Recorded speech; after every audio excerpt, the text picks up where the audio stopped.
Hello and welcome to this tutorial from JLG at-home book fairs. My name is Terrell, and today I'm going to show you how to share access to teacher wish lists.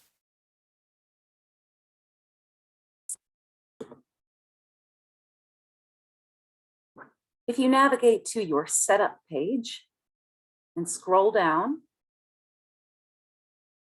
you see this button that says Manage Teacher Wish Lists.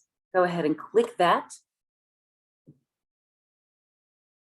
This is the link that you will send out to teachers in an email so that they can start creating their wish lists. If you click this button here, the URL is copied, and all you have to do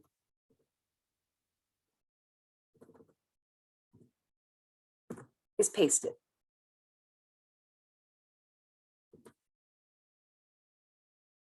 Then, once the teachers have started creating wish lists, you'll be able to manage them from this page as well.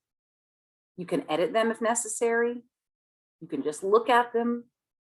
You can publish and unpublish them, and you can even delete them if you need to. For instance, in case there's a duplicate.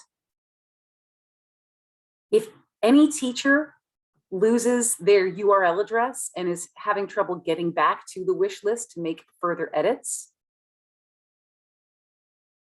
that's just looking at it. We need you to click Edit Wish List here.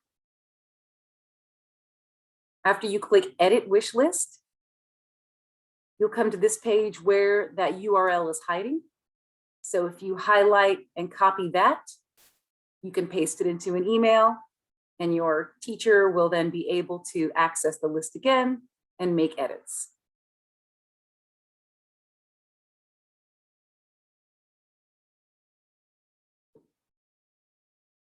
And that is how you share access to teacher wish lists.